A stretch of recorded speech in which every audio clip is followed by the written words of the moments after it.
Hello everyone. నా పేరు doctor Tejaswi Bodicharla, consultant doctor in paediatrics homeopathy. ఈరోజు మనం తెలుసుకోబోయే టాపిక్ వచ్చేసి నెబోథియన్ సిస్ట్. అసలు ఈ నెబోథియన్ సిస్ట్ అంటే ఏంటి? ఈ లక్షణాలు ఏ విధంగా ఉంటాయి? అదేవిధంగా ఇది ప్రాబ్లమాటిక్గా, ట్రీట్మెంట్ తీసుకోవాలా, సర్జరీ అవసరం ఉంటుందా? క్లియర్గా తెలుసుకుందాం ఈరోజు. ఈ నెబోథియన్ సిస్ట్ అంటే నార్మల్గా సర్విక్స్ రీజన్లో చిన్న చిన్నవి గ్రంథులు అయితే ఉంటాయి. ఆ గ్రంథుల నుంచి మ్యూకస్ అనేది లీక్ అవుతూ ఉంటుంది. ఆ గ్రంథులు అనేవి ఏదైనా బ్లాక్ అయినప్పుడు, లేదంటే ఇన్ఫెక్షన్స్ గురైనప్పుడు ఆ బ్లాక్ అవడం వల్ల మ్యూకస్ బయటికి రాకుండా ఇలా గడ్డలు గడ్డలుగా ఫామ్ అవుతుంది. ఆ గడ్డలనే మనం నెబోథియన్ సిస్ట్ అని అంటుంటాం.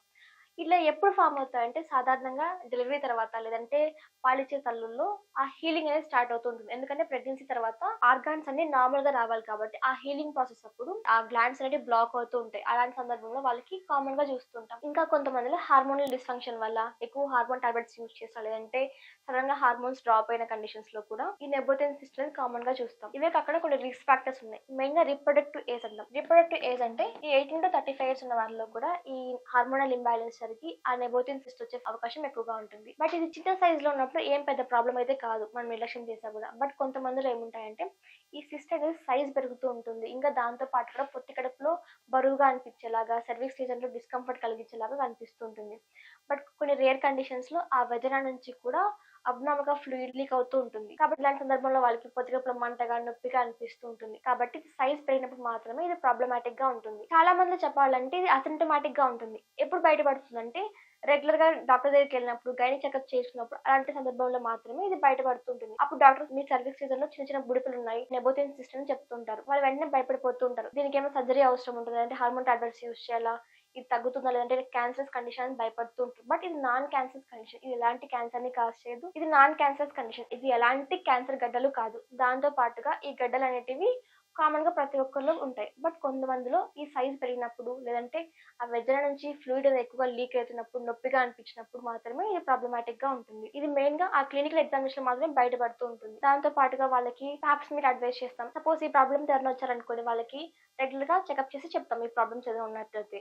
లేదంటే కొంతమందిలో ప్యాప్స్ మీద అడ్వైస్ చేస్తాం. ఇది నిజంగానే నెబోథియన్ సిస్టా, లేదంటే ఏదైనా సర్వైకల్ పెథాలజీ ఏదైనా ఉందా, క్యాన్సర్ కండిషన్స్ ఏదైనా ఉన్నా కూడా ప్యాప్స్ మీద ఈజీగా తెలుసుకోవచ్చు.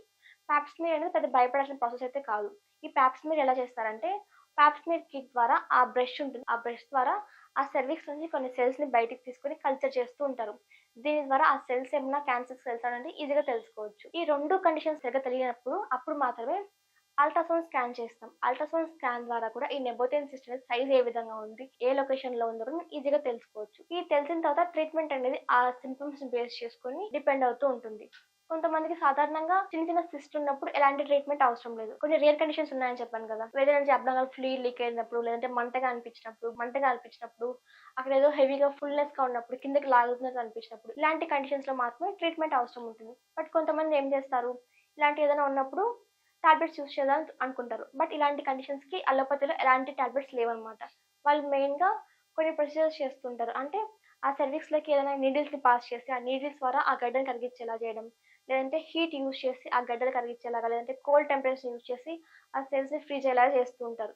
ఇవన్నీ చేయడం వల్ల ఏమవుతుందంటే వాళ్ళకి కండిషన్ టెంపరీగా తగ్గుతుంది, బట్ మళ్ళీ మళ్ళీ వచ్చే అవకాశం ఎక్కువగా ఉంటుంది. ఇలాంటి సందర్భంలో హోమియోపతి అనేది ఎఫెక్టివ్ గా వర్క్ అవుతుంది. హోమియోపతి మందుల ద్వారా ఏదైతే కండిషన్ ఉంటుందో ఆ కండిషన్ ని మళ్ళీ మళ్ళీ ఫామ్ అవ్వకుండా కంప్లీట్ గా క్యూర్ అయ్యేలా చేసుకోవచ్చు. ఆ సైజ్ తగ్గేలాగా, ఆ మ్యూకస్ ప్రొడక్షన్ మొత్తం కంప్లీట్ గా హెల్దీగా ఉండేలాగా చేసుకోవచ్చు. వాళ్ళకి ఏదైనా పొత్తికడుపులో నొప్పిగా అనిపించా, మంటగా అనిపించా, ఆ సింటమ్స్, లేదంటే వైఫ్ అండ్ హస్బెండ్ కలిసిన తర్వాత పెయిన్ ఉన్న ఈ డిస్పెరోనియా అంటాం ఈ కండిషన్ ని. ఆ కండిషన్ కూడా మనం ఎర్లీగా హోమియోపతి మందుల ద్వారా వాళ్ళు క్యూర్ చేసుకోవచ్చు. ఇంకా హోమియోపతి మందుల ద్వారా వాళ్ళకి ఈ కండిషన్ మళ్ళీ మళ్ళీ రాకుండా కూడా ఉంటుంది. కాబట్టి మీరు కనుక ఇలాంటి సమస్యతో బాధపడుతున్నట్టయితే నిర్లక్ష్యం చేయకుండా కన్సల్ట్ పీడియాట్రిక్స్ హోమియోపతి.